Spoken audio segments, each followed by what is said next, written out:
Clinton dhe Soros e quan Thaçi në Hag për të shmangur Moskën dhe Washingtonin.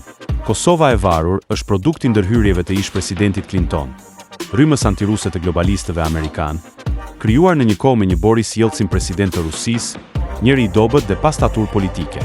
Kështu pra, majtisto globalistët ishin në kohën dhe në terrenin më të mirë për t'i dhënë zgjidhje të formës së prerë, themelimit të shtetit të ri të Kosovës. Vitet dhe dekadat treguan që themelet e hedhura ishin të cekta, me plithar dhe jo me gur. As pak të shëndosha për të mbajtur një godin me lumin e rrëmbyer serbi që i kalonte përbri. Thaçi ka qenë shumë pranë çiftit Clinton dhe përrjedhoi edhe me Sorosin.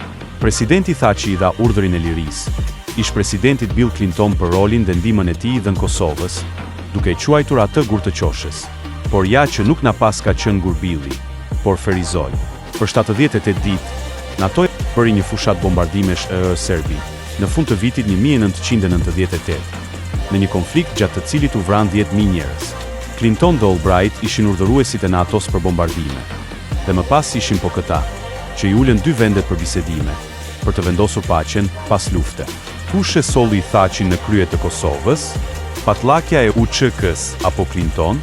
Po më parë, në krye të UÇK-s, kush e vendosi Thaçin?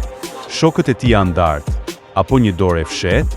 Në vende të vogla, ata që vinë në krye, nuk vinë kur nga aftësitë personale, apo nga populli, por nga ustallarët fuqiplot, që jemi mësuar t'i citojmë si fuqitë e mëdha, që i përzgjedhin, pasi kanë provuar se janë të duhurit për ta.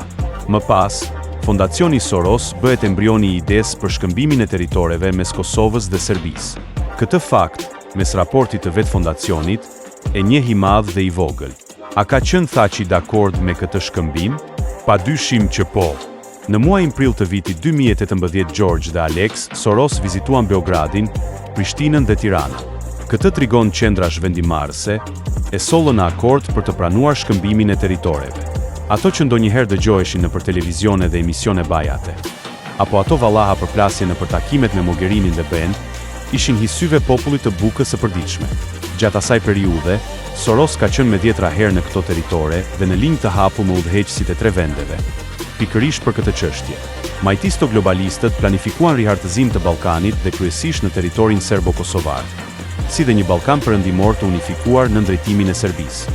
Dhe pas një periudhe tranzitore të nevojshme për konsolidimin e këtij territori, Ballkani perëndimor do të ishte një rajon më së i kontrolluar, me një prijes, Serbinë dhe disa vasal të vegjël. Për të arritur këtë objektiv, majtisto globalistët thirrën në ato momente në Hagë kryeministrin Haradinaj.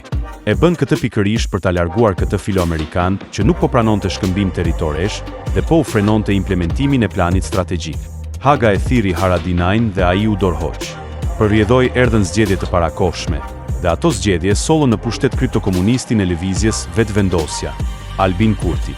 Kush e solli në pushtet Albinin pra? Kosovarët apo klika globaliste?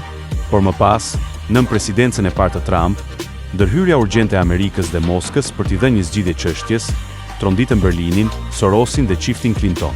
E me që Hagën e kishin përdorur një herë, sepse e kanë strukturë të qeverisë globale, e bën edhe për një herë tjetër, që të binde gjithkush në Europë dhe botë, që drejtësia ka rënë, si dhe me vullnetin e majtisto globalistëve, drejtësia ka vdekur dhe është e pakallur. Kësaj here globalistët duhet të hanin pjellën e tyre. Thaçi. Thaçi nuk duhet të shkonte në gojën e ujkut, tek Trump, në shtëpinë e bardhë, me të deleguarin e tij, atje për ku ishte nisur, ndaj para takimit një prokurore thirri në Hagë.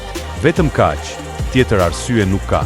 Nga Haga, Thaçi do të dali pafajshëm, nëse u ka qëndruar besnik, por Thaçi po luante nën sipërfaqe me administratën Trump dhe këto sjellje nuk u shpëtojnë demonëve majtist pa i vënë re, apo pa i marrë vesh. Nëse Thaçi ka konsumuar më shumë biseda dhe premtime ndaj të deleguarit të Trump, pa dijenin e Soros dhe Clinton, atëherë Haga do e ndëshkojë. Njerëz të varur nuk mund të themelojnë shtetet të pavarur. Kosova meriton më mirë dhe më shumë. Mast Channel. Please subscribe.